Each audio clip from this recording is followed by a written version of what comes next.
Hello बच्चों, क्या हालचाल, कैसे हैं आप लोग सब। जब बहुत ज़्यादा दिन मिल जाते हैं किसी काम में तो वो ज़्यादा ही डिफ़िकल्ट हो जाता है कुछ हमारे लिए। और तब हमारे ना बोलते हैं ना, समझ में नहीं आता कि क्या एग्जैक्टली करना चाहिए। अभी हमारे जो बच्चे हैं जो ऑडिट का एग्ज़ाम देने वाले हैं, Jan 26 वाले बच्चे, उनके साथ भी सेम हुआ है। उनको बहुत ज़्यादा टाइम मिल गया ऑडिट के लिए, मतलब मोर देन रिक्वायर्ड। मतलब इतना समय मिल गया है कि अभी भी और 10 दिन बाकी है उनके एग्ज़ाम को।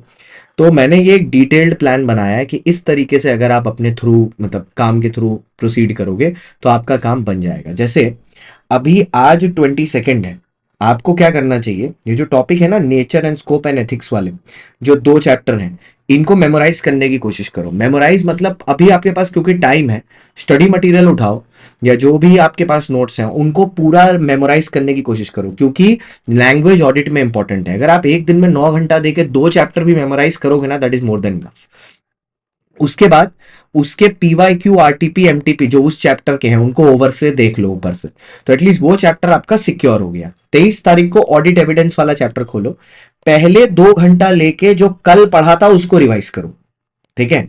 फिर ऑडिट एविडेंस उठाओ बचे हुए 7 घंटा में, और ऑडिट एविडेंस वाले टॉपिक को करो। फिर उसके पीवाईक्यू आरटीपी एमटीपी देख लो। फिर अगले दिन फिर से पहले 2 घंटा लेके 1 घंटा नेचर एंड स्कोप वाला रिवाइज करो, 1 घंटा ऑडिट एविडेंस रिवाइज करो। हो गया नेचर एंड स्कोप के 3 रिवीजन 3 दिन के अंदर अंदर। क्यूमुलेटिवली क्या होगा, आपको चीजें याद होनी शुरू हो जाएंगी। यहां उठाओ रिव्यू और बैंक ऑडिट 2 चैप्टर, 10 घंटा दो इसमें, और सिर्फ पीवाईक्यू देख लो इसके। उसके बाद अगले दिन कारो एंड ऑडिट रिपोर्ट है, छोटे टॉपिक्स हैं ये, इसलिए यहां पर आप 4 घंटा स्पेंड करेंगे, जिसमें से आधा घंटा फर्स्ट डे का रिवीजन, 1 घंटा दूसरे डे का रिवीजन, और 2 घंटा पहले वाले दिन का रिवीजन। ऐसे करके आप इन तीनों टॉपिक का रिवीजन करेंगे और बचे हुए 4 घंटा में कारो और ऑडिट रिपोर्ट निपटा देंगे। ये छोटे टॉपिक हैं। इससे क्या हो रहा है, आपका क्यूमुलेटिव रिवीजन भी हो रहा है और नए टॉपिक भी ऐड हो रहे हैं। उसके बाद उनके पीवाई क्यूर करेंगे और आरटीपी करेंगे। उसके बाद 26 और 27 ये 2 दिन आप 2 ही चैप्टर पर फोकस करेंगे, audit of items of financial statement and audit of specific entities. अब यहां पर आप ओन लैंग्वेज यूज कर सकते हैं, तो याद करने का कुछ है नहीं।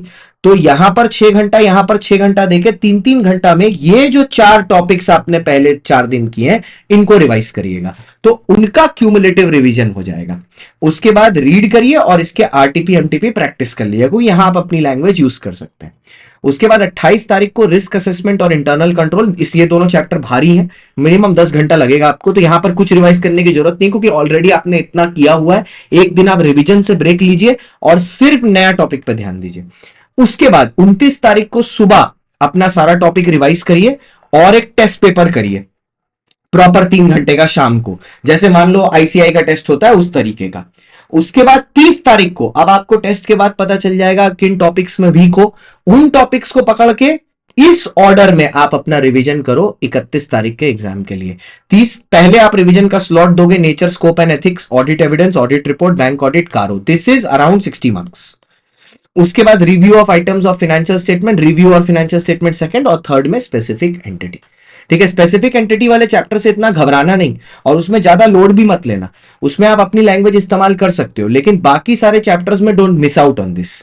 आई होप ये लेक्चर, ये जो अपने ने वीडियो बनाया, ये आपके लिए हेल्पफुल था। कमेंट में बता देना आपको और मेरी तरफ से क्या चाहिए। हालांकि हर एक चैप्टर का पूरा revision, super 80 questions, super 50 questions, सारी चीजें आपको ऑलरेडी मैंने ऑडिट की करके रखी हैं, क्योंकि मेरे को तो लगा था 12 तारीख को होगा एग्जाम, तो मैंने उसी दिन करवा दिया था। ठीक है, इसके अलावा आपको कोई चीज में मेरी स्पेशल मदद चाहिए, किसी का आपको लगे कि सर ये वाले टॉपिक का एक और रिविजनरी लेक्चर ले लो, तो आप बताना, मैं ले लूंगा। अभी मैं निकल रहा हूँ, एक्चुअली जा रहा हूँ मैं वाराणसी, वहां से आ जाऊंगा मैं 26 तारीख को। तो 27, 28, 29, 30 को मैं वो भी ले लूंगा, अगर आपको किसी टॉपिक में लगे। आप बस अच्छे से पढ़ो, इस बार बहुत अच्छा चांस है कि आप 90 ला सकते हो इस पेपर में। ले आओ यार 90, मजा आ जाएगा।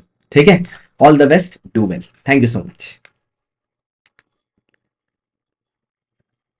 और 90 लेके आओगे तो स्पेशल प्राइज भी तो मिलेगा, तो मेरे को भी खुशी होगी। तो ले आओ यार 90, मैं चाहता हूं तुम ले आओ। और इस बार मौका है तुम्हारे पास, ऐसा नहीं है कि मौका नहीं है, इस बार बहुत अच्छा मौका है, क्योंकि 11 दिन पेपर डिले हुआ। You can easily get a score of 90।